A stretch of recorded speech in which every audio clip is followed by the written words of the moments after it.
Good afternoon, everyone. So can we share some health and safety messages with you to begin with? We need to kindly ask for masks to be worn when moving around the room and throughout the sports centre, unless you are exempt.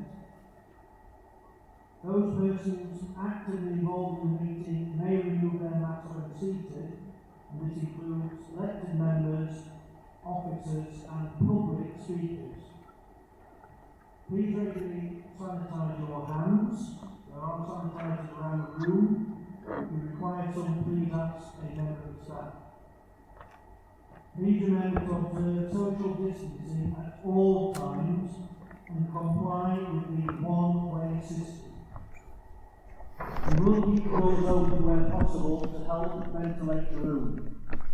If the fire alarm goes off, please exit via the two large fire doors and make your way round to the car park.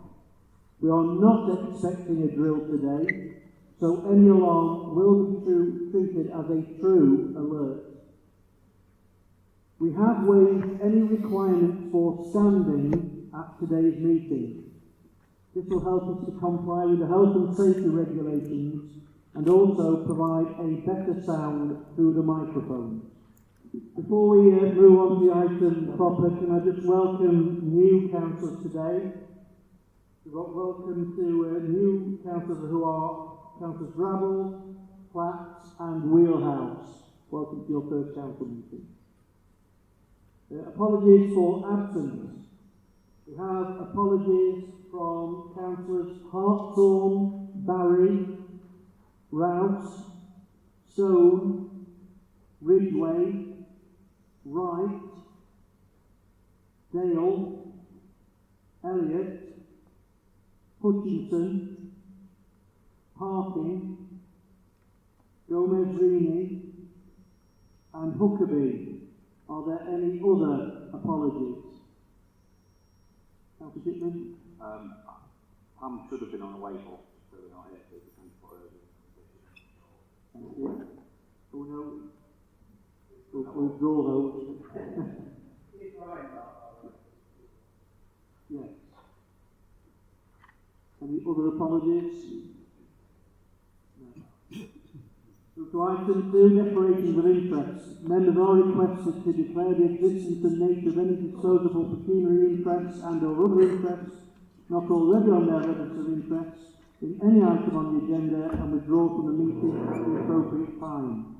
So for item 16, I declare an interest, and that would go for the same for original board members. That was myself, I'm requested. Councillor Ruff. Councillor Potts.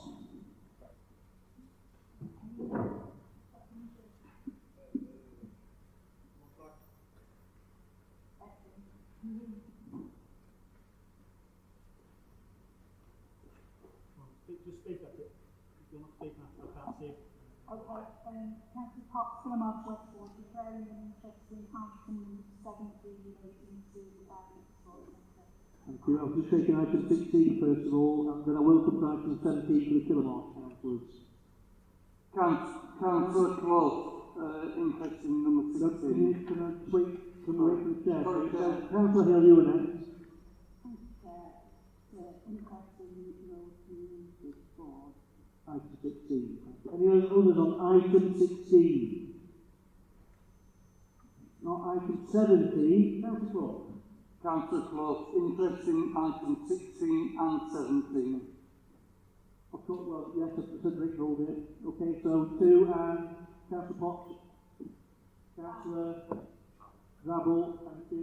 Any other Kilmarnock councillors on item 17?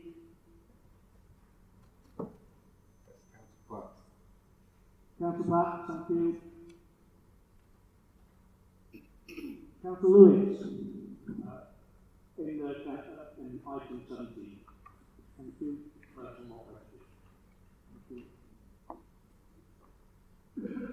So all of those, they are pecuniary interests where you will need to leave the room with those items. Any other items? Item 3, minutes of the last meeting, to approve of the correct record. The minutes of the annual council meeting and business council meeting held on the 26th of April. Councillor Cupid. Yeah, that's been voted, yeah. Thank you, Councillor Powell. I'll second. Thank you. Councillor Bertie.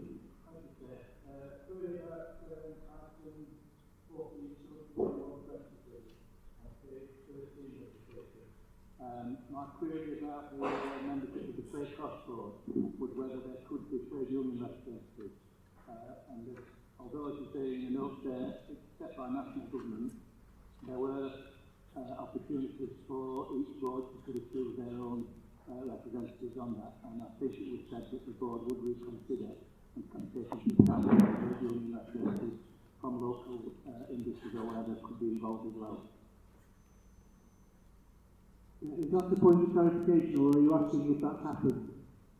Bit of both, actually. I'm going to go into Right. that. Well, I can clarify that that's what was said at the meeting, and I think if we agree that perhaps if Lee Hickett speaks with you after the meeting to talk about, or Bill Cunningham, one of those two will speak with you after the meeting about the composition of the sub-board. Thank you, Chair. No other comments? It has been moved and seconded. All in favour? Anyone against? Any abstentions? That's carried. Thank you. So item 4, Chair's announcements.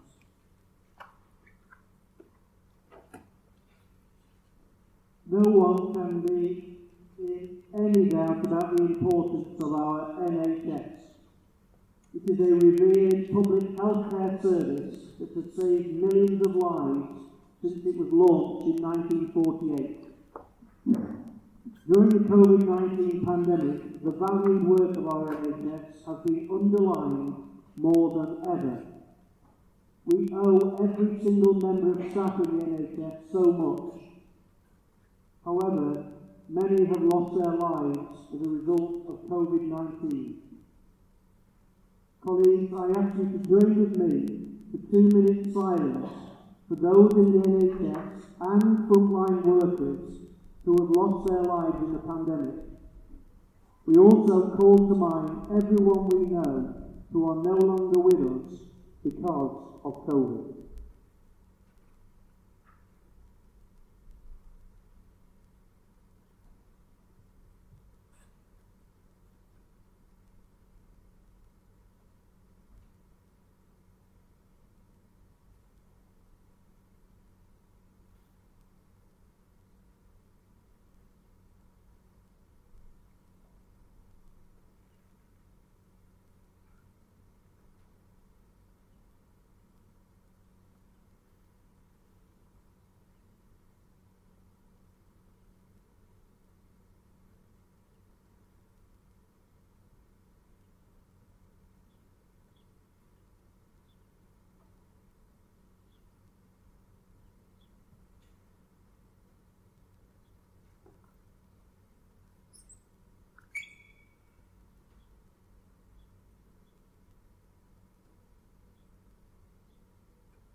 Thank you. On the 5th of July, I joined the staff at North Derbyshire Royal Hospital to mark NHS Social Care and Frontline Workers Day. Particularly poignant was being with NHS staff on the ICU ward for a 2-minute silence in remembrance of all those who have lost their lives to COVID. we had the privilege of meeting a cross-section of staff to hear about their experiences during the pandemic. On behalf of the Council, I thank staff for all they continue to do for every single person. I was also able to convey congratulations on the award of the George Cross. This is in recognition of dedicated service and courageous efforts of all healthcare workers across the country. Everyone is aware of the amazing work of Ashgate Hospice Care. I am grateful to colleagues who are supporting my appeal for the charity. I wish to thank Morgan Sindall, Houston's Builders and the Pagabo Foundation for ensuring the success of a charity football match at the Technique Stadium. My thanks go to Barry Lewis for facilitating a pleasant afternoon of wine tasting. I'm appreciative of all those who came along to the gin and cheese tasting evening last weekend. Please support the forthcoming Village Gem sponsored walk, purchase grand prize draw tickets, or join me for an ABBA night on the 10th of September. I have an amazing new toilet that plays ABBA songs when you flush it. Waterloo. Finally, on behalf of North East Derbyshire District Council, I convey congratulations to the England football team on getting to the final of the Euros. I make a special mention of Harry Maguire, brother of Lawrence Maguire, who is strongly linked with this district. The team has done the nation proud. But I'm sure colleagues will join with me in condemning the racist abuse that has been reported following the match. There is no place for it in our society.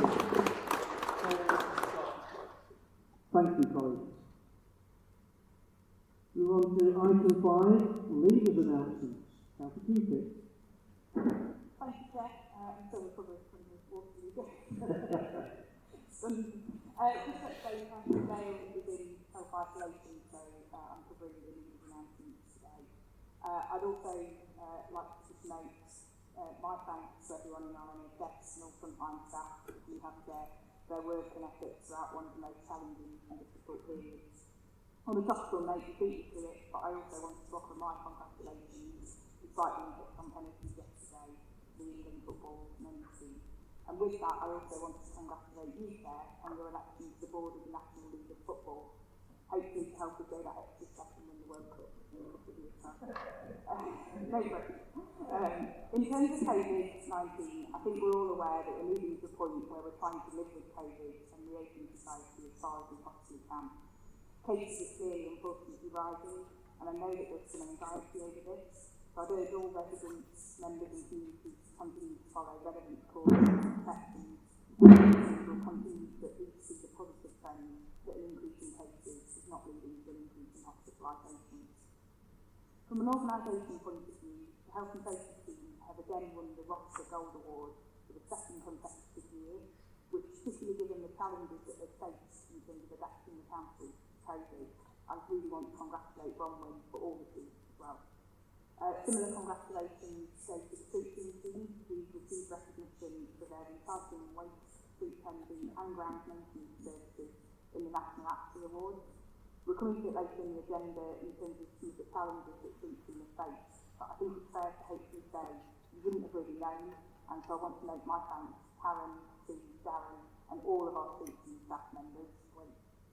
Name them all, it's over 100. They really have gone above and beyond, as they always do, and I think this is a positive reflection of that reputation I've been recognised. In terms of wider council announcements, I'd like to highlight the recent planning and enforcement success, the very complex Borderview Farm case decision, which you may have seen in the news. I think this shows that the recruitment for our environmental and health and planning services is paying off, and I'm pleased we're getting a strong enforcement team in place. In terms of a few other announcements, I'd like to highlight to members that the agreed works are imminent to Eckington swimming pool, with an August closure for 16 weeks fast approaching, and there'll be major improvements to both the pool and centre. The Community Action Grant Scheme is also now allowed again for any residents and community groups who would like to apply, as restrictions do hopefully ease and more events can hopefully be held safely. I'd like to also offer my congratulations to Councillor Thacker on secondly for his amazing work so far on behalf of Ashgate Hospice. You just outlined a few of the things, but as I said a few months ago, I knew you'd be busy, but with the sheer scale of events that you're putting on, I'm convinced that several versions of you put them running around the sort of. And on a final note, I also want to give a special mention to Councillor Lillian Dayton, who has reorganised her charity skydive, the Bluebell Woods Children's Hospice, which was pledged during her time as Bromfield Town Mayor, but had to postpone due to COVID. Yes, I did say that right, a charity skydive. So I really admire Councillor Dayton's bravery, which is awe-inspiring, and I'd urge all members to support her and wish her the best. Thank you. Thank you, Councillor Cupid. So we move to item 6, public participation. In accordance with Council Procedure Rule number 8, this is to allow members of the public to ask questions about the Council's activities for a total period of up to 15 minutes. Replies to any such questions will be given by the appropriate Cabinet member. So the following questions have been received from members of the public. The first one, the question submitted by Deputy Turner. Deputy Turner is not attending today, therefore the question is withdrawn. The next question submitted by Mr. Soday to Councillor Jeremy Kenyon. Mr. Soday.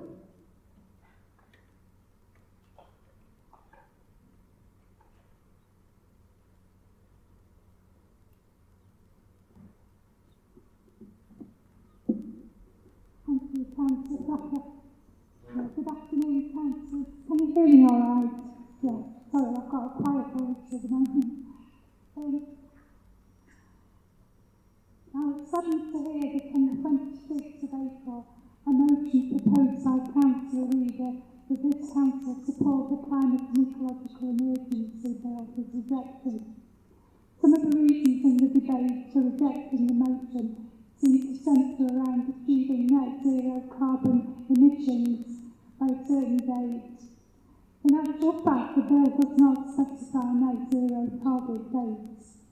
What the bill does is set out a framework within which policies would be developed to ensure the UK takes responsibility for its fair share of greenhouse gas emissions under the current legally binding commitments. The government's own Climate Change Committee published 2 progress reports this month, showing the UK is lagging behind on its key goals. The Chief Executive of the committee said government strategy on cutting emissions has been late, and what has come has almost all been too little. Although many people choose to ignore the facts, we all know the consequences of doing too little are potentially horrifying for all future generations. Councillor Kenyon, would you be prepared to review the CEE bill in detail and the Climate Change Committee's report, and then to encourage its council to reconsider a motion to support the CEE bill? Thank you, Mr. Soday. Councillor Kenyon to reply. Thank you, Mr. Soday. Yes, we support the ultimate aims of this private member's bill to address the very obvious problems of climate change and biodiversity loss. But as a district council, we're given a mandate to our electorate to run a variety of services, such as waste collection, leisure facilities, council housing, and we're not given a mandate over matters that are clearly a matter for the UK government and the MPs, i.e. the bill, to the National Parliament. Each public body needs to focus its energies on achieving its part of a huge interconnected global endeavour. Otherwise, we just end up duplicating each other's efforts and making very slow progress. I'm proud of this Council's work on climate change and of the great job our officers are doing, and our level of commitment to reducing our carbon emissions is clear in everything from the millions we're spending on our council housing stock, to work on Eckington Pool and other leisure centres, reducing our office space footprint, supporting working from home to reduce commuting, and working with the community, for example, introducing the Tank to Ton programme to encourage residents to reduce their own carbon footprint. I will also add that the UK has one of the strongest track records on emissions reduction amongst high-income countries. And since the Paris Agreement, UK emissions have fallen by over 2% a year, compared to an average fall in those high-income countries of under 1%. And the UK also does have a clear direction of travel to build on that track record, for example with ambitious targets to switch to electric cars, a commitment which has recently been furthered by announcements about manufacturers setting up extensive electric car and battery production in the UK. So this administration will not be reconsidering our support for this private member's bill, but we will continue to work to tackle this massively important issue within our remit. Mrs. Sodey, you wish to ask a supplementary question? Yes, please. I'm afraid I don't accept supporting the CEO falls without outside the council's remit. There are already 59 councils who have lent their support to this bill. Given that we're in a state of emergency, I think that all levels of council should make this a priority. All community leaders in this council falls within that remit. And my view is that it should be within the scope of your responsibilities to offer support to this bill. And I'm just saying, my question is just to ask you to reconsider talking to your fellow councillors about whether you should lend your support to this bill. Councillor Kenyon to reply. Yes, well, we probably just have to agree to disagree at this point. I do feel strongly that as a district council, we are going probably slightly beyond our remit already with some of the work that we've been doing. We have been pushing very hard, but if we start to involve ourselves in every national issue, instead of focusing on bringing down our recycling rates or improving our recycling rate or bringing down our emissions, we'll be busy using valuable officer time on matters that they don't really have that much influence over. So individual councillors, of course, can raise matters again if they wish to, but I don't think it would be right to divert the council's resources onto that matter. Thank you, Mr. Sodey, for your question. Thank you. We want to the next question, which has been submitted by Mr. Brian Lever, again to Councillor Jeremy Kenyon. Mr. Lever.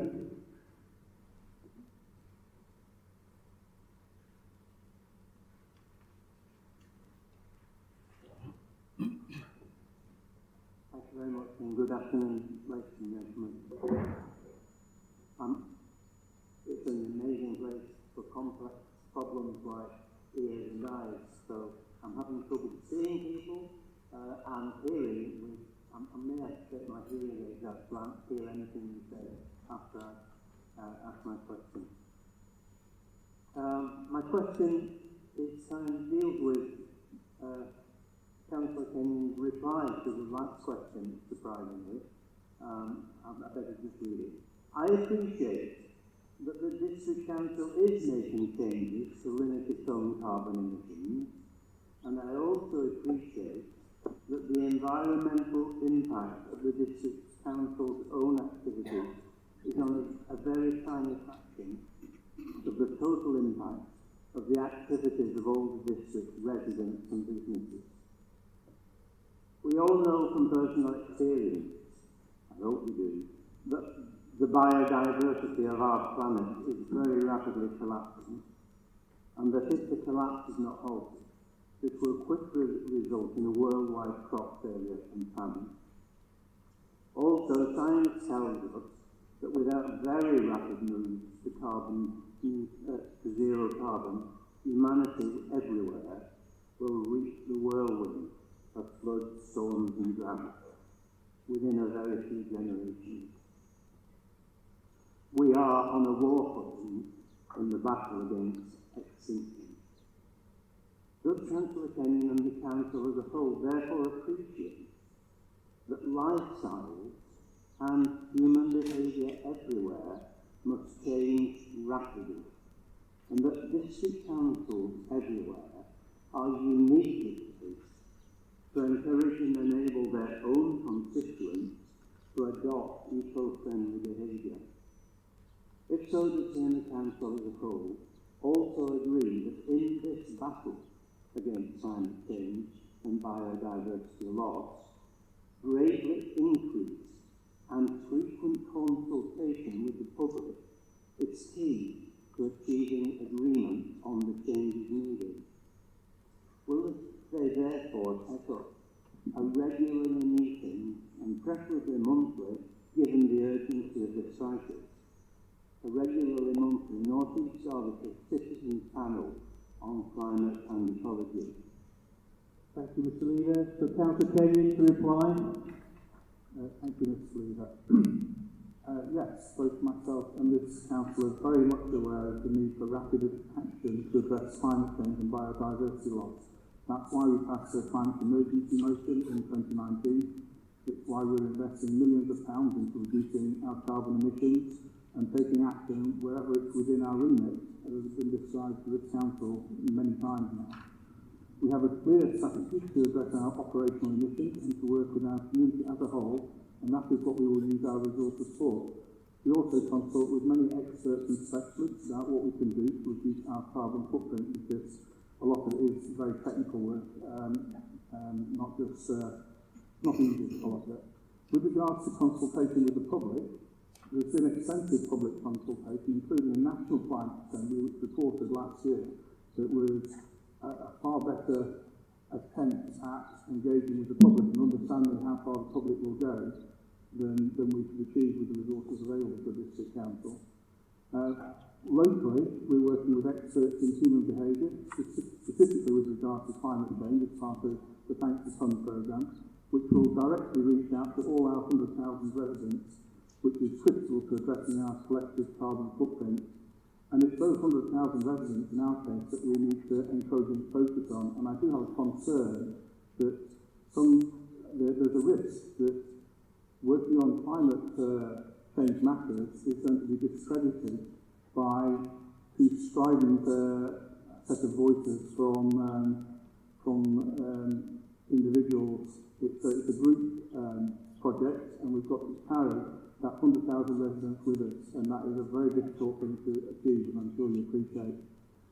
Also, I would say the climate emergency is the perfect case of actions speak louder than words, and this administration will maintain its focus on our remit and achieving actual emissions reductions. And you just need to look at North East Derbyshire's recycling rates, which is far higher than the average neighbouring council, to see that we are walking the walk and not just talking the talk. So we will engage with local groups as and when it is appropriate and resources permit, but we will remain focused on the doing. Mr. Leader, do you want to ask a supplementary question? Yes, please.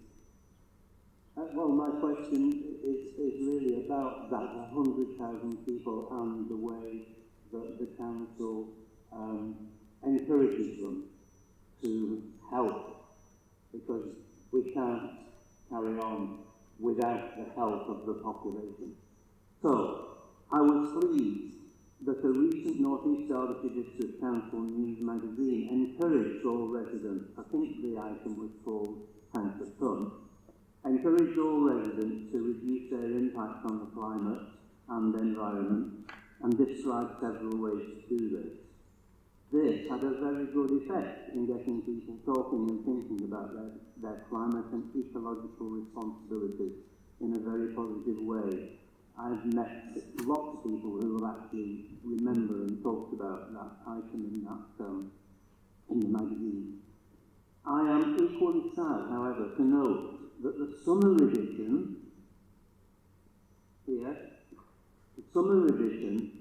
has not taken this "what can we all do" theme further. People do read this magazine, and there are so many things you have the power to influence.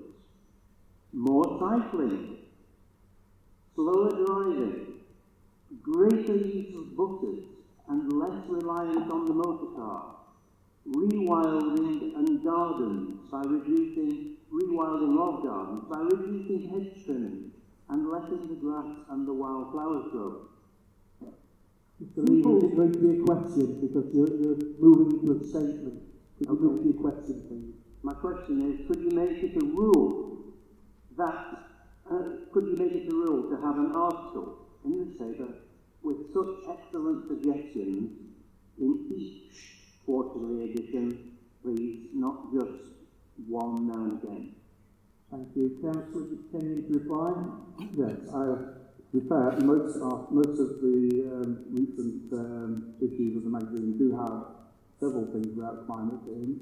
In particular, the one you referred to, Sanctuary Home, the officers have been working in the background on that because it's become not just a thing for North East Derbyshire, but for the whole of Derbyshire. So we're working with 7 other districts in the county to develop that programme. We've now got 2 providers involved in it. You'll have heard of one of them, I guess, but probably better not name either of them. We've got 2 providers involved in that. It doesn't happen in a second. You've also got to, you can't overwhelm people, otherwise they switch off to it. So, you know, you want your communications to come in waves, and when that programme is ready to go, which will be towards the end of this year, I'm looking at a particular officer here who's nodding back at me, towards the end of this year, then you will see a lot about it again. So, I'd say that there has to be a balance in there as well. Thank you, Mr. Lever. That concludes the public participation. So move to item 7, new code of conduct for councillors. So now we're going to hand over to Mrs. Calvin. Thank you, Chair. Following a review that was undertaken by the Parliamentary Committee of Standards and Public Life, the LGA created a model code of conduct for local government elected members. North East Derbyshire Standards Committee have considered this in detail throughout the consultation process and are recommending to you today a revised North East Derbyshire District Council Code of Conduct, which is based on the model code.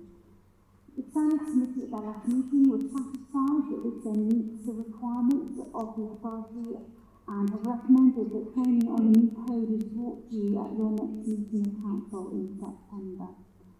There is a section missing, I do apologise for that. That's been noted and picked up today. It's a very small sentence at the end. There's nothing material, there's nothing within it.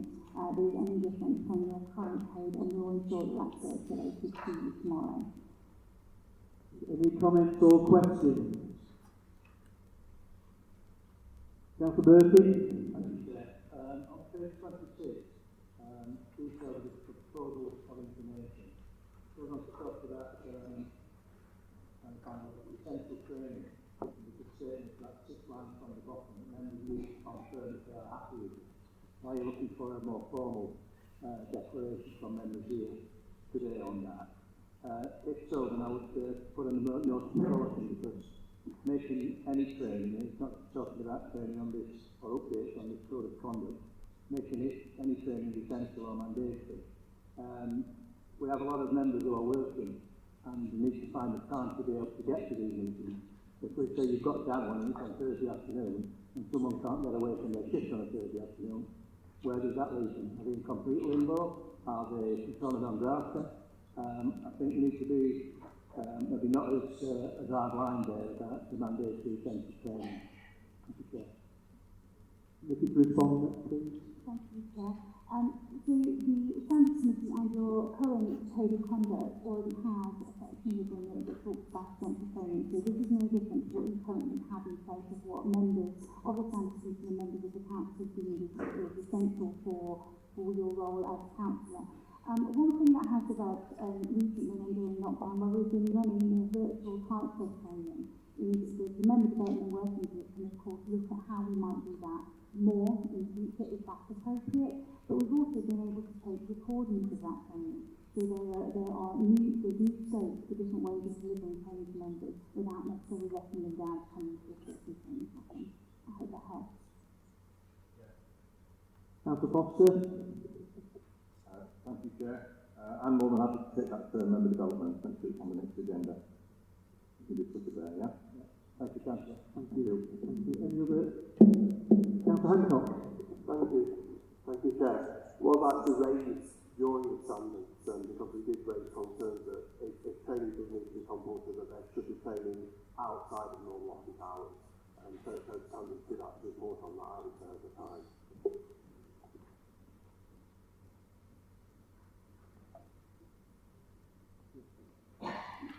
Point to accept Councillor Hancock, so I think as you've heard, Councillor Foster is going to make sure it goes to member development. I think it's important these things are discussed because there are lots of working members.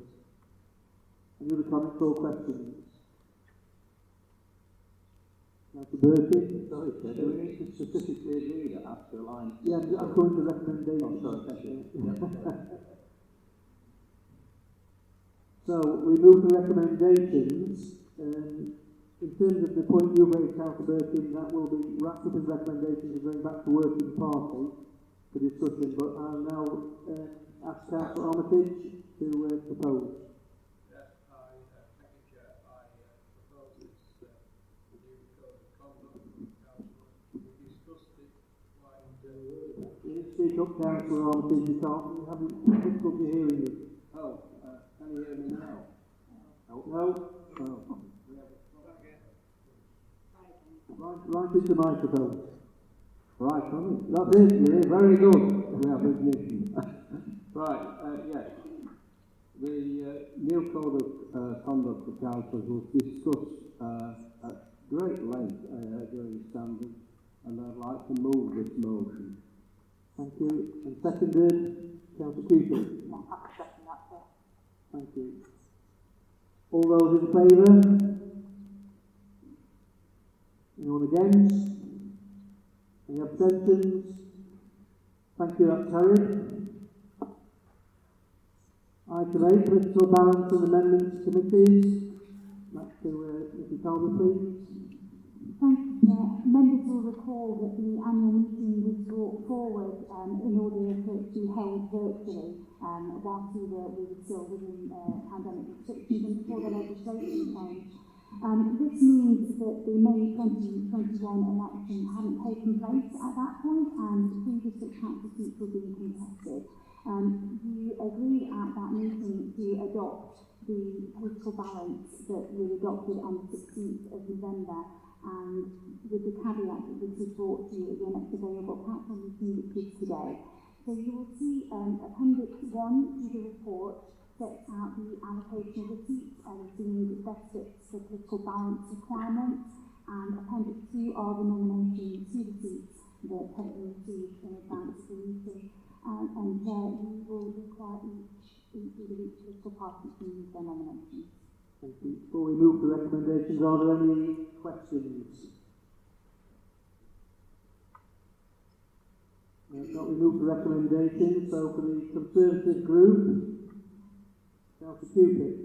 Yes, happy to propose the Conservative nominations. Thank you. Seconded for the Conservative nominations, Councillor Kenyon. Happy to second that. Thank you. All those in favour of Conservative nominations, please show your hands. Anyone against? What's a surprise? Any abstentions? That's carried. So move to the Labour Party nominations. Councillor Barker. Thank you. Oh, dear. That's no. I've not got in front of me. If you book whatever is on that sheet, I'll move. Whatever's on the sheet. Or the dangerous thing to say, Councillor Barker. Got right. You have seconded for whatever on the sheet for Labour. Councillor Reader. Thank you. All in favour? All those against? Any abstentions? That's carried. Thank you. And for the Liberal Democrats, Councillor Dittman. Thanks, Chair. I think there's a mistake on ours and the community scrutiny. That should be Councillor Whitman rather than Councillor Hancock. But I'll So do we'll a make make that amendment. Seconded, Councillor Hancock. Thank you. All those in favour of Liberal Democrats? Thank you. Anyone against? Any abstentions? That's carried. Thank you. And for the Independent group, Councillor Fennell. I'm happy to support the nomination. Thank you. Councillor Cooper. Thank you. All those in favour of the Independent group? Thank you. Anyone against? Any abstentions? Carried. Thank you. Item 8A, the additional item, is for chairs and vice chairs. Thank you, Chair. So, as looking at the committees, it would be usual to have a look again at the chairs and vice chairs for committees. So these set out in the supplementary pack Any comments or questions about the nominations? Not going to move to the chancellorship then. Just to put on record that I think for the scrutiny committee should be opposition councillors rather than that of the party that's leading the council. Thank you. Councillor Cupid. Move the recommendation, move the changes as outlined in entertainment. Thank you. And the second, please, Councillor Kenyon. Yeah, happy to second, Chair. Thank you. All those in favour? All those against? Abstentions? Those all carried. Thank you. So move to item 9, decisions made under emergency delegated powers. So Mr. Calvert, please. Oh, no, sorry, Jane Dettick assessing. Thank you, Chair. This reports to update the Council of the decision made under emergency delegated powers. As you'll be aware, the Government has provided restart grants to qualifying local businesses to help them reopen safely following lockdown. And as with the other COVID grants, local councils will use to deliver these grants. They were facilitated under Section 47 of the Local Government Finance Act, 47 of the Local Government Finance Act, so technically we have to have a local policy in order to deliver the government's national policy on grants. We wanted to pay the grants as quickly as we possibly could to the businesses, and so therefore we use the emergency delegation to do so. We also did the same for the business rates review because we wanted to get the discount on business rates to the business rate paid in district as quickly as possible. Have to take any questions, Chair. Any comments or questions? Councillor Hancock. Purely comment here, I'd like to thank the team for the excellent work they did on this because they did a magnificent job. Obviously, they put it of what they did and pass on our thanks to the group for what they've done to our residents. Thank you, Councillor Hancock. Thank you. I think we'd all echo that. Thank you. This report is for noting. So on recommendations for noting, could I ask for a proposer, Councillor Cupid? Thank you, Councillor Ruff. All in favour? Anyone against? Any abstentions? That's carried. Thank you. Item 10, we move to the Scrutiny Committee's annual report. So the report has been circulated from a Scrutiny Committee for Audit and Corporate Governance at page 4, 3.1. And just to give a flavour of some of the things that the committee has looked at. The medium-term financial plan, budget monitoring, annual governance statement and statement of accounts are probably the most important coverage during the 12 months. But of course the work plan covers a number of pieces of work. The work plan in the last 12 months has included implications of the pandemic, the COVID-19, the implications of Brexit, including the no-deal Brexit. We've looked at the cost of leisure services, and there has been robust financial benchmarking, as well as a discussion about the risks regarding pensions. So I can categorically inform members here today that the Scrutiny Committee for Audit and Finance has actually worked extremely hard. So from my point of view, I want to thank officers who worked on that committee and the elected members for the way that we have engaged with all of that work in a cross-party way. So thank you. The next one is the Community Scrutiny Committee. Can I ask the chair of that please to say a few words? Councillor Tate. Yes, thank you, Chair. Is that coming through okay? Thank you. Last year, so this year, we looked at childhood abuse in primary school age children. Again, it was a very robust review. Again, it was quite poignant that we had COVID at the same time, which again affects the review as well. I'd like to, the recommendations that came out of the review, one was on the Healthy North East Derbyshire Partnership Team and Lifestyle Team around the obesity levels in primary school children and the data around there.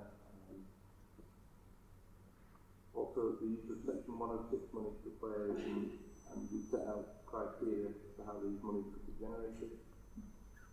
And to consider capital replacement budgets for the facilities and equipment within the district parks, which I believe there are 24. There are a number which are out of their lifespan and due to be replaced.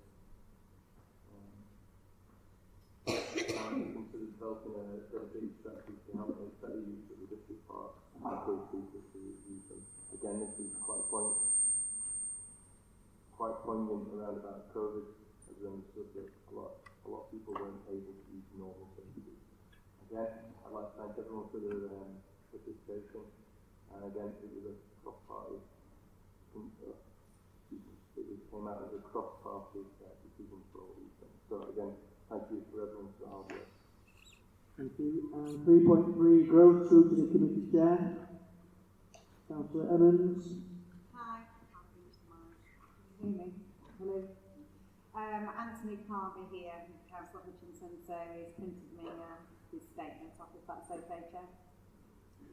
With growth scrutiny, we took on a review of tourism, business and non-business. It really was the perfect time as we were in the depths of the pandemic, and the public's outlook to life was certainly going to be altered with home working, etc. And the potential of this way of work becoming the norm for some, and probably creating more leisure time. We could see the potential of our district being in the middle of all this beautiful countryside and a stone's throw from major cities.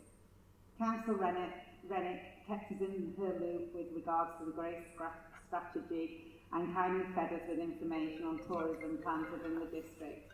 We had meetings with other parties, housing strategy, the growth manager, economic growth portfolio holder, and also the Bolsover Countryside Partnership. The review did recognise measures the council were involved in to support local businesses, but we found there could be improvement in the promotion of attractions, and we fully support the addition of a tourism officer.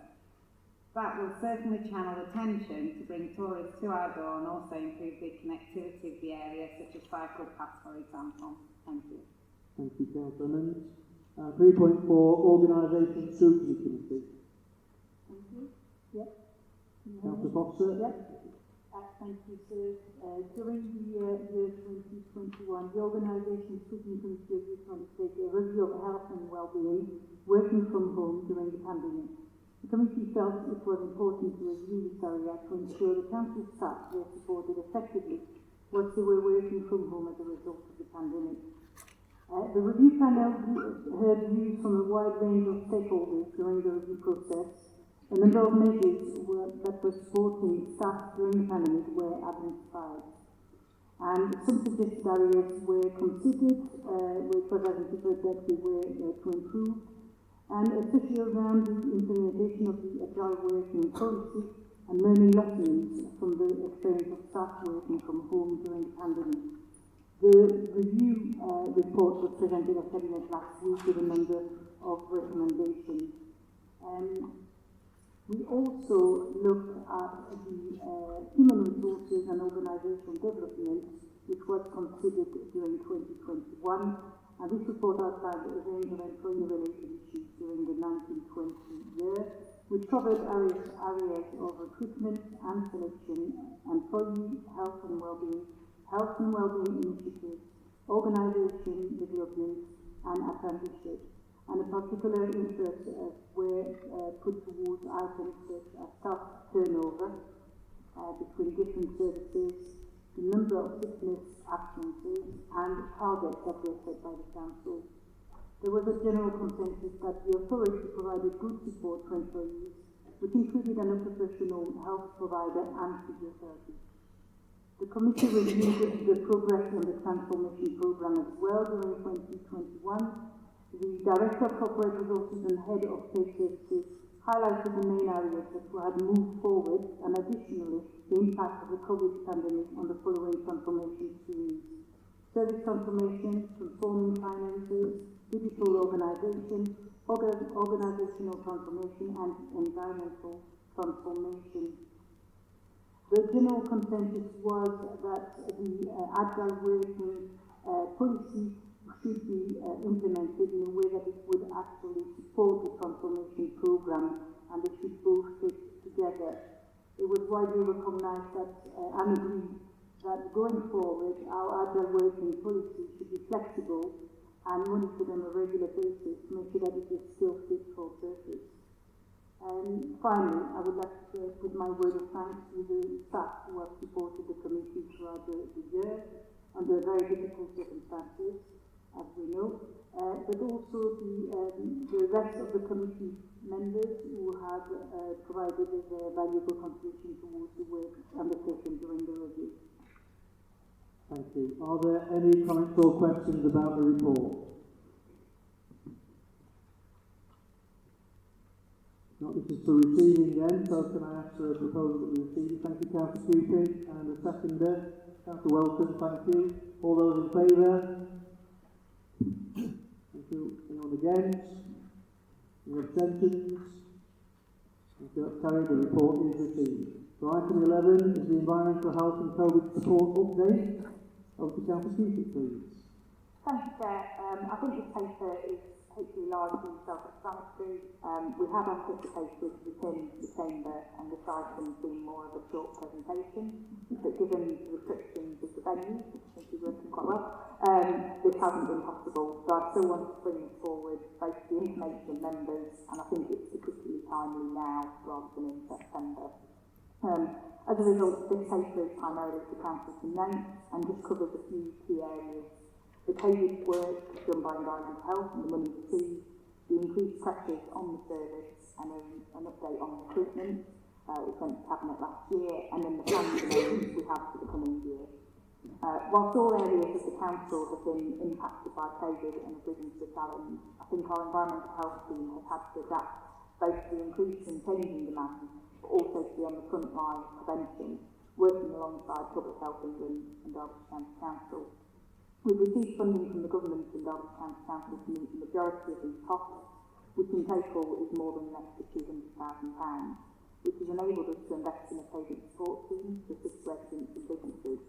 I consider this to have been successful, and I'm pleased to update Council that we've spoken to thousands of residents and businesses and carried out hundreds of extra proactive advice visits, balancing the need to advise businesses and enforce where necessary.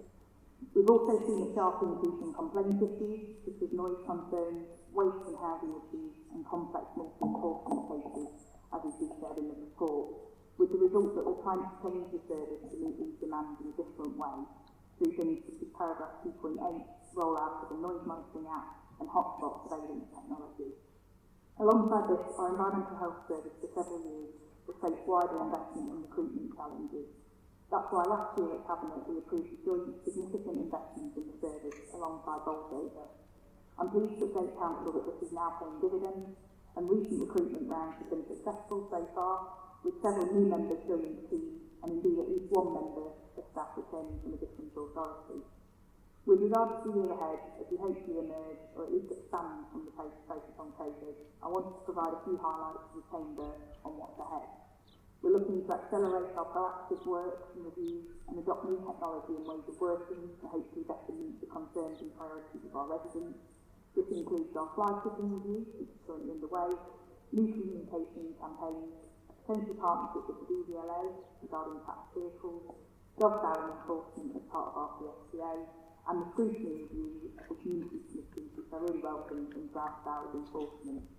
I'm happy to take any questions on this report today, but as a first step, I'd like to formally move the recommendation just to note it, and I'd also like to offer a thanks to the leadership of our Environmental Health team, Ken, Matt and Sam, but also to all the officers in that team for their hard work and dedication at the front of this pandemic. Thank you. Has been moved. We have a seconder. Thank you, Councillor Emmons. Are there any comments or questions? Councillor Hancock.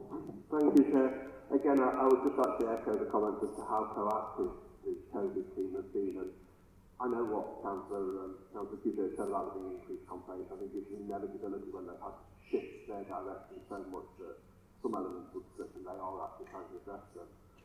But in terms of actually going out and offering advice and being there for our community groups as well as the businesses and residents, I think we'd like to know again just what an excellent job they've done, and to give our thanks to the Chamber for what they've done.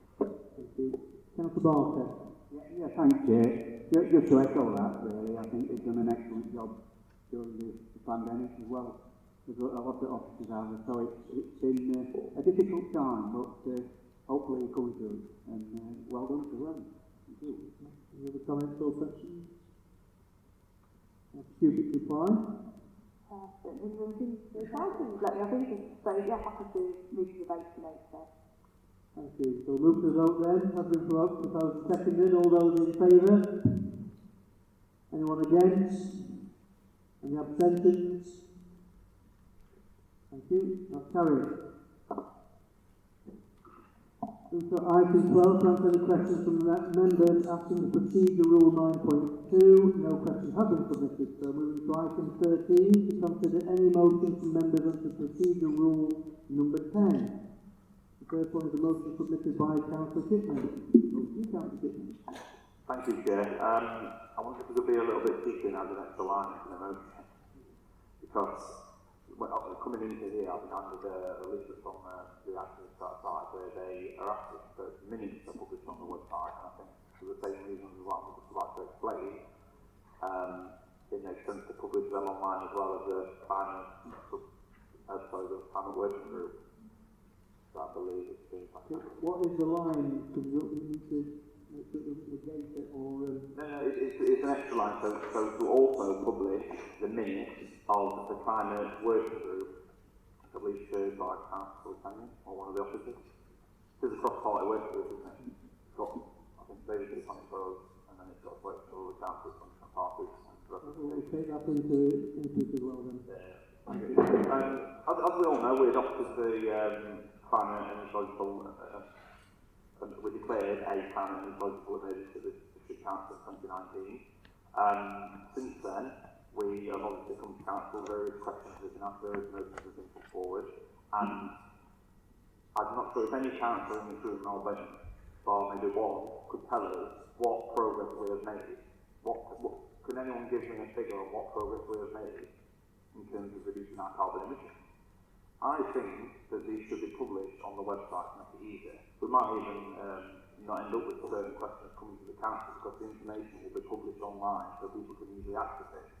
And all this motion is doing is asking for the data that presumably we are collecting to be able to measure the progress in the first place, to be published online, the total figures of carbon emissions on a quarterly basis, and obviously the minutes of this climate working group as and when they occur. And I think that if as Councillor Kenyon says, we are doing, then why don't we show this off to the residents of North East Derbyshire and publish this information online so they can actually see that what Councillor Kenyon is saying is true, that we are actually delivering on reducing carbon emissions in this district, as well as explaining how we're calculating those emissions. And I think that by providing this information to people, I think it will help people understand what we are doing, rather than just listening to Councillor Kenyon saying we're doing all these magical things, but without any evidence to back that up. So I move that this motion is... Thank you. We have a seconder. Councillor Hancock. I'm happy to second, Chair, and I'll reserve my right to speak until later. That's all right. Thank you. So, it's proposed and seconded. Any comments about the motion? Councillor Kenyon. Thank you, Chair. First of all, regardless of what happens with this particular motion, firstly, I think we can publish the minutes of the subgroup. It's probably for the subgroup itself to decide at the next meeting, but I don't see a problem with that. And the second thing, first thing that the motion asks was putting more information on the website about our method, and we can do that as well. However, what I would say is it's not simple. It's very much. It's not like a house where you measure your electric meter and your gas meter and your water meter and you've got P numbers and away you go. So it's a hugely complex process. As I should just add on the minutes, I should also say we do communicate what we do on a regular basis through the news. I don't think most of the residents actually read the minutes of our council meetings, much as they might want them to. The news is obviously the best way to communicate that, and even more so, people can actually see it with their own eyes. So they can see wall insulation being put on houses, they can see the work we're doing at Essington Port. But coming back to the one issue with this motion is the quarterly updates. And I wish we could do a meaningful track, I genuinely do, so it would make my job easier. But calculating the emissions for the council is a hugely complex process, and very time consuming, and we would spend a significant chunk of our resources calculating this information every 3 months, and it would not be the best use of our time. What we did in 2018-19 was calculate a baseline, identify where there are significant reductions possible, and then since then we've focused on achieving those and adding to our understanding as time passed. In our particular goal, we set out with a goal of 100 tonnes and 300 tonnes, and we've already exceeded that with quicker and larger cuts. I think we've already achieved our 2022/23 target that was set 2 years ago. What else to say? It's really loud right now. So we have our priorities. The relative difference that you make when you make a change is a lot easier to calculate, to be fair. So the work that we're doing with wall insulation, pool insulation, you name it, we can measure the relative difference that you make, and that is really the most effective use of what is available to us. So put simply, I would rather achieve 200 tonnes reduction in emissions and not know if it's exactly 200 tonnes than achieve a 103.974 tonne reduction with certainty. So, as I said, I would recommend we don't support this motion, but we can release the minutes. We will report our progress approximately annually, and we will put some information on the website about our method statement. Thank you, Jeff. Any other comments, Councillor Barker? Thank you. Yeah. So you say you're not going to support this motion as it stands because it's too difficult to calculate the figures. Is that what you're telling me? I'll support. I think we can still support this motion as it stands, and just publish what we can without going to the 8th degree as to what you're alluding to. I know it's difficult. It's so. How do you call it? For each individual, you have to work out which carbon you use. It is a nightmare because I remember when we first started down this road. But I think if the more figures we use as a baseline, and we can see we're making an effort, we're having an impact. I think that's what this motion's asking for. And so if we can just publish some sort of baselines, and then whether quarterly is too much. Well, I'll support this motion as it stands, I think. Thank you. Anyone else? Hancock, do you want to come back at all? I'd love to further like what Councillor Martin would. Continue, Councillor Shipman, for right to reply. Thank you, Chair. I'm a bit baffled though because it's frequency of publishing the information which is a problem. Then why not amend the motion to do something that could be achieved? So is that annually? Is that 6 monthly? It seems strange to me that the argument for not doing it is that the information would be required too often, and that we should just accept that what we're being told is true without this data being published to us so we can track it as residents and as councillors. I think it's a bit of a cop-out to say I'd rather see 200 tonnes reduced that I don't know about, and yada yada yada. I think that actually Councillor Kenny needs to start communicating with the residents and all this stuff about what's being done. Show off. If you're doing all this stuff like you're saying you beat the 22-23 target, show off, put it on the website, tell people that you're doing it. It just seems to me it's a cop-out to be quite fair. Thank you. Well, it has been proposed and seconded, so we move to the vote. All those in favour of the motion, please show hands.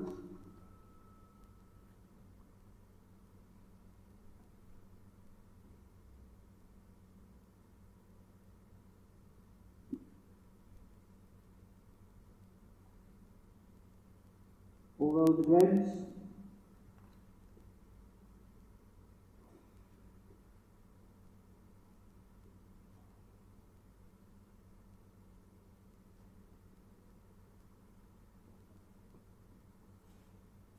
Any abstentions? The motion is not carried. Although we do have undertakings. I'll say what I can. Motion submitted by Councillor Barker. Thank you, Councillor Barker. Thank you. Thanks, Jeff. This motion has come about because I read an article that really took on to me and highlighted some of the issues that people keep mentioning on the doorstep and generally about the place. And as I said in the motion, the Healthy Homes Principle has been put together by the Town and Country Planning Association, and I think it's got cross-party support in Parliament, and a lot of big organisations are supporting it. And some of these principles are in the motion are ones we can hopefully sign up to. There's more than that in the actual principles, but it did make it a long motion if I went through all them. So, I mean, we can carry on blaming one another for the adoption of the local plan, Charlotte, and I'm sure we will, and I probably will if the Homegate, 300 hours in Homegate gets approval. So we can carry on doing that. But the problem with all that is that the main people who are to blame, that's the government and the big developers, are getting away with this. And it's the government that set the housing numbers to start with. As we kept asking, building, where these numbers come from. And it's then we keep moving the goalposts regarding the local plan that we experience. And it's them that set the rules and standards that the planning inspectors are working to. Which means 9 times out of 10, if the planning commission turns an application down, it goes to appeal and we lose. Because they work into different things to what we're trying to do. The government also set the zero carbon homes policy, which is what we've just been talking about, in 2016, and after which thousands of houses have been built that don't come up to the standard that we should be building in. So they're not, we have to retrofit a lot of houses.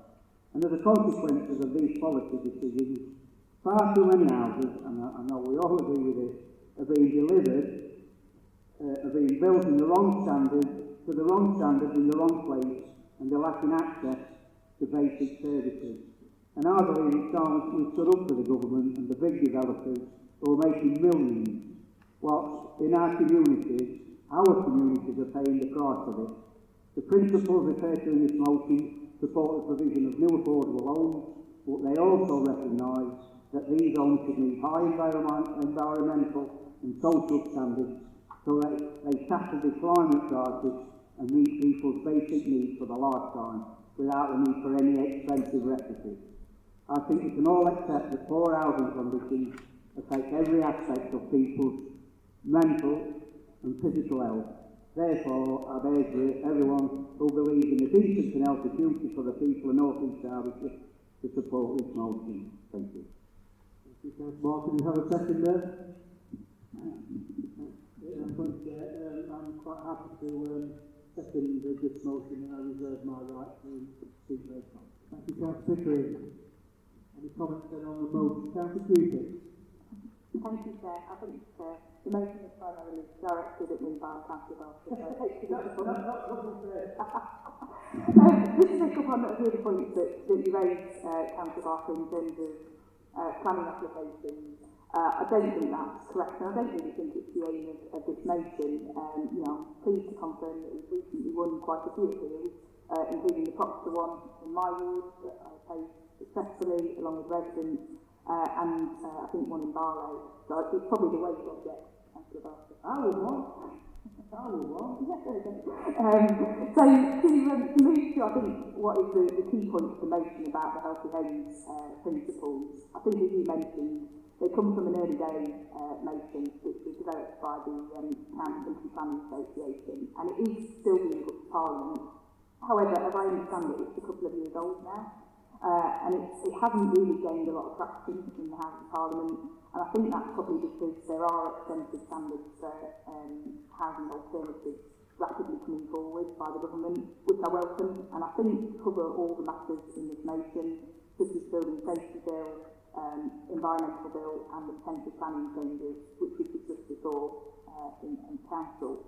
To focus on the planning and new homes points referred to in this motion, I think some of the items listed under the Healthy Homes principles are actually covered in the building regs, and with regards to the committed development points that's not in there, I know that there have been concerns over the quality of some homes delivered through connected development rights, so I'm pleased that legislation has now been introduced to ensure that new homes developed through these means provide adequate natural light and meet other quality standards such as sizing, etc. To move on to what I think is the wider point of the motion that you've covered, Councillor Barker, in terms of ensuring new homes are sustainable, good quality and relate to our existing environment. I think these are aims with which we all hopefully agree here today, and I believe they are already being met through two emerging changes in themes which are coming through at North East. Firstly, there are the proposals within the national planning changes. At the time of last year, several planning consultations which were on a variety of things, and they're still in a really early and undetailed stage. This council submitted detailed technical responses, and as a Conservative group, we submitted a comprehensive local response outlining both the positive aspects of the proposals as well as any potential concerns and issues we want addressed in our area. In terms of positives for this motion and Healthy Homes principles, that included welcoming the proposals for introducing design codes to ensure that new housing developments relate and respond to the quite diverse local character we've got here in North East Derbyshire, and support for the principle of the introduction of chief design officers. I think that's a really important thing. And I think we do have several examples locally where development has been integrated from brownfield sites, such as the Avenue, and I think the council, you know, me, Councillor Barker, took a strong lead in the development of the design and master plan. I think that's like, you know, it's nice and not a lot clearer now. Similarly, there's also nationally and locally an alternative programme to the Healthy Homes principles, already being advanced and in train, and really leading away from this in North East Derbyshire and in Derbyshire. There was formerly a Building for Life planning policy document, which used to be part of the NPPF, but this has now been replaced by a Building for Healthy Life toolkit design code, which was introduced last year. It's being supported by the big stakeholders, Homes England, the NHS, Public Health England, and is now being rolled out. Our head of planning herself is working on this with the one to introduce the document, as he was involved in the initial stages at Doncaster, and there's now a specific project in Derbyshire which we're involved in along with PPC, the local health organisation, and the designers of this case themselves. The benefits, I think, this one, the Building for Life principles, rather than the proposed Healthy Homes principles in the motion, is that it focuses on the things we can do and on making positive changes, rather than on the building regulation side, which is statutory and covered by the legislation to some extent. To provide a response on a few of the other points in the motion, I think in terms of how the Healthy Homes principles relate to the council plan, I think it's clear to me that this is already integrated within our council plan, and from both the improving our housing, environment and planning processes, our KPIs, and in the wider work of the Council and Cabinet, such as the recent scrutiny reviews and Cabinet work on play areas and open spaces. So the final point, I think you sort of touched on it by mentioning that a lot of existing homes obviously need improvement, and I think this motion and the campaign misses the point on sort of current homes and housing stock. I'm trying to keep it to 5 minutes over. Thank you. Any other comments? Councillor Powell. Good afternoon, everyone. It seems strange, Nigel, that I'm pressing the button and I can't press you. So I apologise if I'm not ignoring you. It's all right, Alan. I can see in my mind, darling. Excellent. First, can I say that I'm actually quite grateful for Councillor Barker for highlighting the very important issues he raises. I think we can all agree that a safe, healthy, sustainable, pollution-free environment for our residents is something that we can all agree upon. Perhaps where we diverge is how to achieve it and how to monitor it, because, as Councillor Keeper has said, we're already signed up to a Building for Healthy Life project, which covers all the points and more that Councillor Barker raises. But to amplify that, it does give me an opportunity to list some of the remarkable achievements we've made along with our housing partner, Little Homes. As far as council housing is concerned, our external wall insulation programme to the non-tracks has substantially improved the thermal efficiency from B to C in the energy performance certification system. And at the same time, reduced heating costs, which will be a great benefit to some of our tenants who are finding it a struggle after and during the pandemic. It's also worth noting that Recknell has replaced solid fuel heating. In terms of safety fire assessments, Councillor Barker will now be doing those annually, but also monthly in our occupation policy. It's perhaps worth noting that we do not have any blocks which is regarded as high rise. Councillor Kenyon has already this afternoon talked about the Council's climate change programme, as Councillor Barker will know through his association with the Clay Cross project, the Council wants to implement what we might call a demonstrator project at a residential development site, which will represent an innovative approach to address climate challenges that can be applied in different sectors. With high hopes for that. Indeed, overall, we aim to develop projects by working with partners to encourage the growth of low-energy housing and to deliver energy-efficient homes, sustainable in all matters, whether it be green infrastructure, sustainable travel, and so on. Could I also say that we've been taking part in a private sector stock collection health survey, which examines how housing and health data can be collected to maintain a comprehensive database. This database will inform both health and housing policy with a view to addressing health equality and help improve the well-being of residents. As Councillor Keegan said, this motion makes a lot of important points that we can all support, but this is the actions in terms of existing housing. We believe a better programme than the one Councillor Barker is proposing is already being acted upon, and I will join her in suggesting that Councillor Barker, you may want to reconsider this motion and withdraw it on the basis that we are already signed up to one that is more comprehensive. And I'm sure Councillor Keegan would agree with me that we can keep being fully informed along with your shadow cabinet member for housing, and we will update you on all the work we're doing so that you, like us, can feel proud of the enormous progress we're making to keep residents of North East Derbyshire safe, healthy and warm. If the motion continues, Councillor Barker, I will be voting against, because I firmly believe we already have better, more localised and more advanced alternatives which are already underway. Thank you, Jane. Thank you, Councillor Hill. Thank you, Chair. I think my comments might have got lost in your council, but I'd just like to remind probably old councillors and new councillors, Councillor Keegan is called Councillor Keegan at the Avenue was a brownfield site. I'd just like to remind everybody it was the most contaminated site in Europe, and myself, along with the likes of Jackie Hopkinson, who sat over there, we fought to get it cleaned up to a state it is now. It started off, for everybody's information, it started off as a £12 million deal where they were going to dig a big hole, dump everything in, and put a carcass on it. And on that river field away from it, like Jackie and myself, we said no. We fought and fought. It ended up at £170 million clean-up. And I think this council and old council should be very, very proud of what we've achieved down there. Thank you, Chair. Thank you, Councillor Hill. Any comments? Councillor Shipman?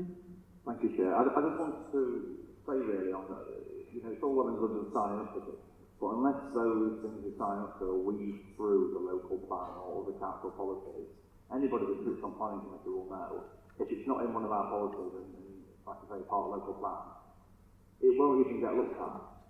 So to say we're signing up to stuff and let's just carry on as we are, nothing is a matter. Anybody, there's not the one council that sits on that planning committee that doesn't think that the policies we've got right now is insufficient.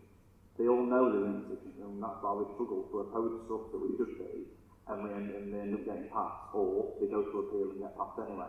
And I think we really need to actually look at weaving this stuff in terms of the environmental impact of housing and that sort of thing, through the council policy, because the local plan doesn't barely mention much about it.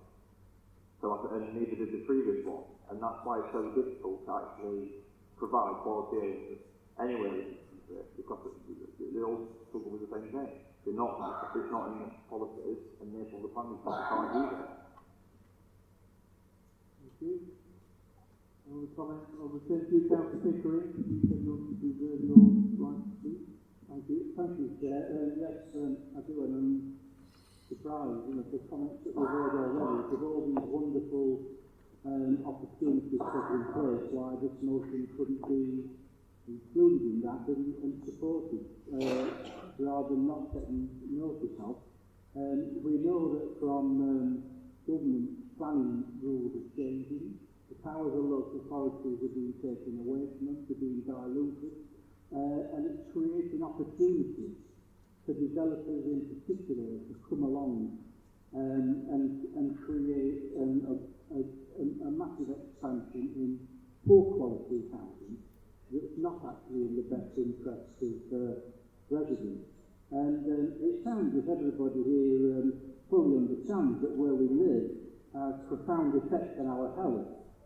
And yet there's overwhelming evidence that too many new homes and neighbourhoods in England are seriously undermining residents' well-being and life chances. And these are some of the key things that we need to be looking at.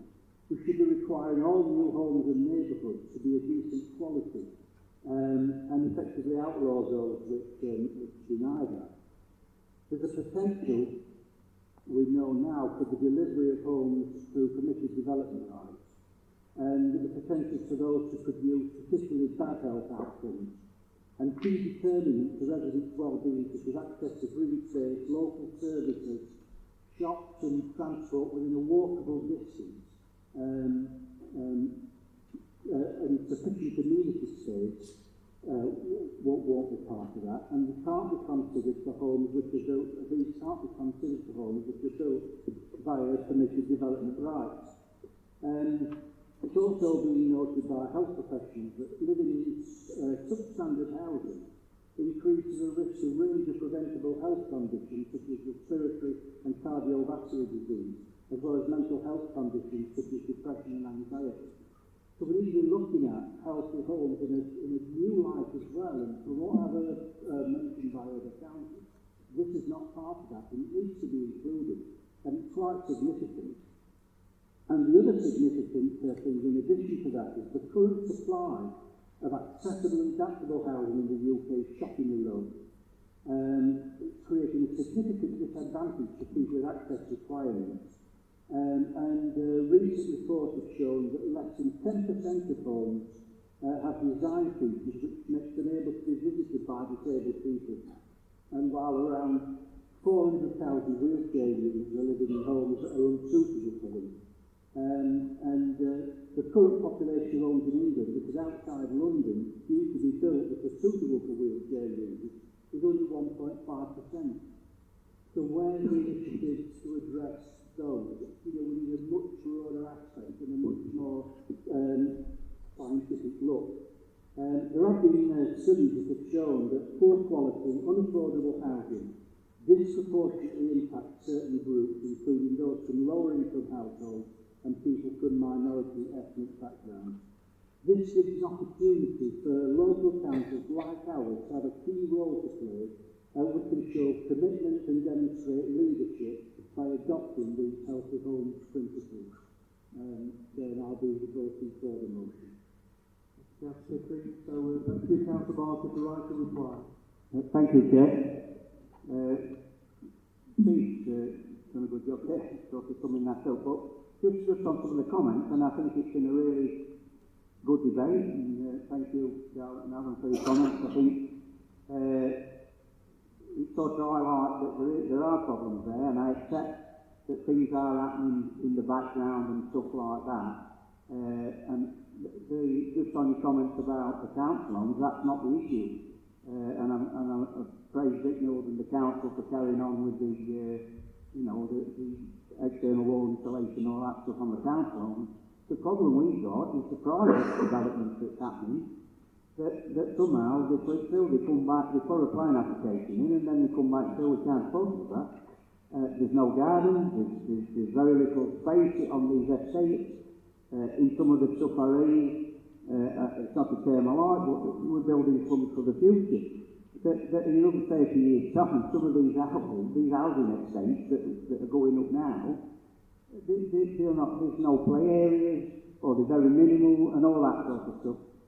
I'll stick with the motion now, and I accept your comment about withdrawing it, but I think we'll stick with it. I think all it is the principles, and it shows people that we as a council are looking at these things.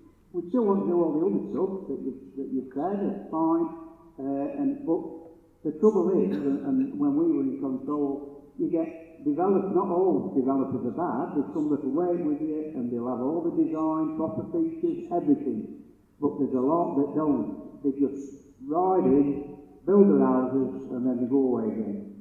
And some of the houses, I know some, where they've built garages, you can put your car in, but you can't get out your car when you're here. I mean, that's how stupid some of these new houses are, and we allowed it happen, and it's just these... Anyway, I'll leave this motion in front of the council for a vote, thank you. But you're describing my house, isn't it? It's because you've got a big car. So it's been moved and seconded, so all those in favour of the motion, please show your hands.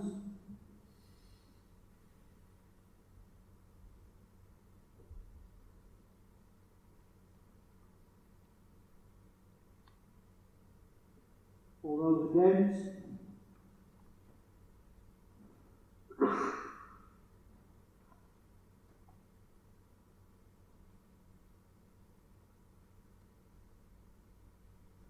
Any abstentions?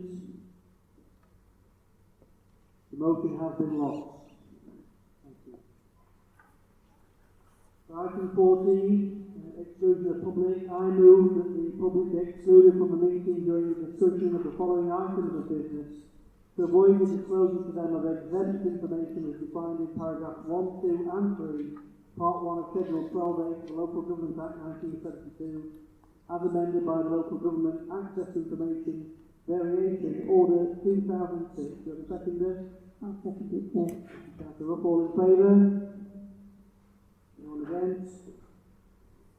That's carried, so can we exclude the public, please?